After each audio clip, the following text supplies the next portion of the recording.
Hola, este es el quinto video correspondiente a la presentación de repaso. En el video anterior hablamos de los algoritmos de computación evolutiva y de inteligencia de enjambre. Ahora vamos a ver dos algoritmos que se consideran un híbrido entre los dos. Entonces tenemos los algoritmos de sistema inmunológico artificial, que tratan de emular de qué manera trabaja el sistema inmunológico humano.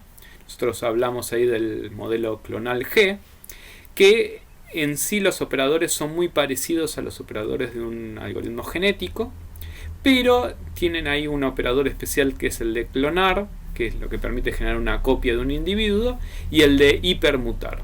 La hipermutación lo que va a hacer es modificar a los individuos que fueron clonados, estos anticuerpos que llaman, teniendo en cuenta el valor de aptitud. Entonces, si un anticuerpo es muy malo, tiene una aptitud baja, los va a modificar más, pero si tiene una aptitud alta, los va a modificar menos. Eso lo que trata de hacer es que si yo tengo una mala solución para mi problema, la trato de modificar más para ver si la logro mejorar, pero si yo tengo una que es bastante buena, la modifico muy poquito para ver que la mejore, pero que no la rompa, o sea, que no haga que ahora se vuelva una solución inválida.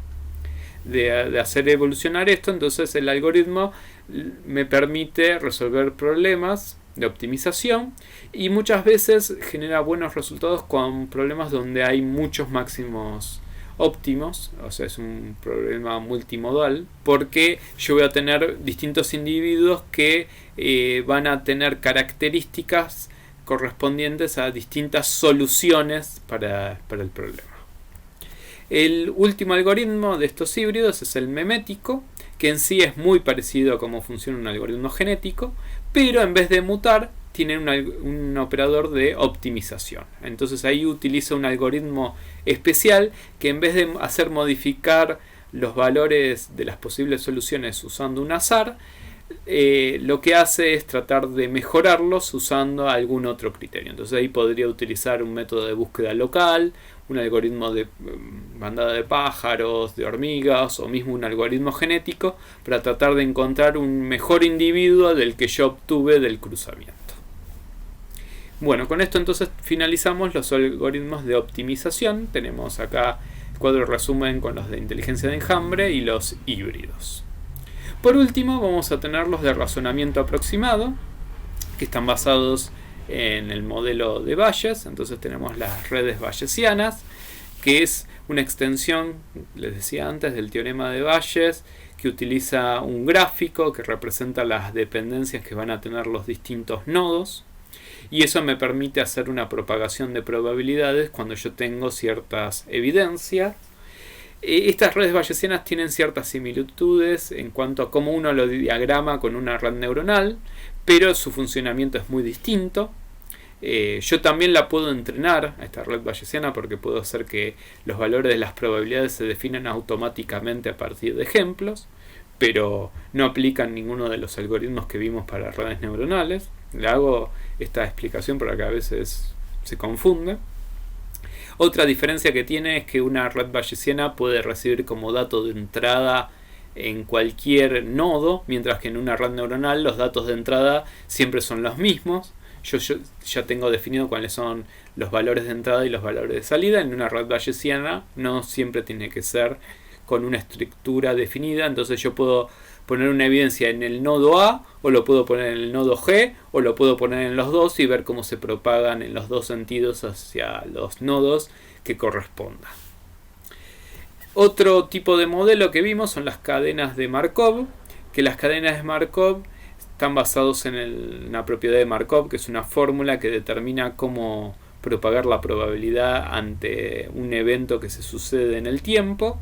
En la cadena de Markov también voy a tener un diagrama gráfico que me permite representar las dependencias que van a tener distintos estados.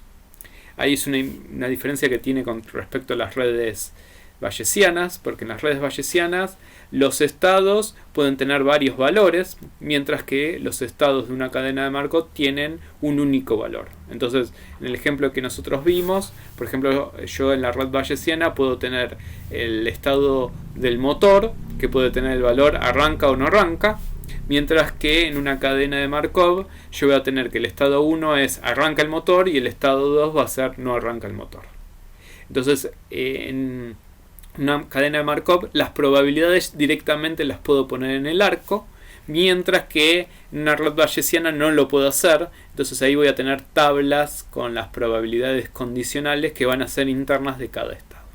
Entonces ahí es una diferencia que van a tener estos dos modelos, la manera en que representan el problema y la información para resolverlo.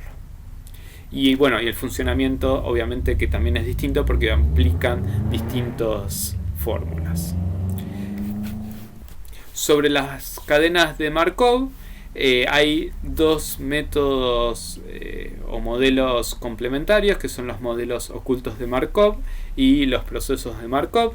La diferencia que vamos a tener es que en una cadena de Markov todos los estados son observables, o sea, en cualquiera yo lo puedo poner evidencia y los puedo evaluar, mientras que en los modelos ocultos y en los procesos de Markov hay algunos estados que no son observables, pero que se pueden inferir de otros que sí lo son. O sea, yo en algunos estados puedo poner evidencia, pero en algunos no puedo poner evidencia. Entonces solamente van a ser de salida y se van a calcular a partir de los estados que tenga evidencia.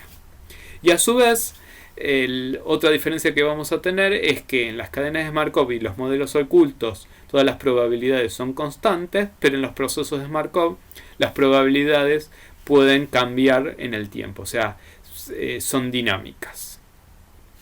Estas cadenas de Markov, a su vez, se pueden ver como un caso particular de las redes bayesianas dinámicas, que son redes bayesianas que permiten iterar en el tiempo.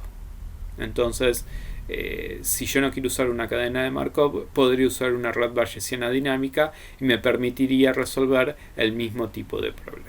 Bueno, con esto entonces terminamos el repaso de las distintas tecnologías. Por eso voy a finalizar acá este video. En la próxima presentación vamos a hablar del proceso ingenieril que nosotros ya habíamos comenzado a ver. Vamos a repasar un poquito las cosas que ya vimos y entrar en un poquito más de detalle con las últimas 3 fases que estaban un poquito más generales. Así que hasta luego, nos vemos en el próximo.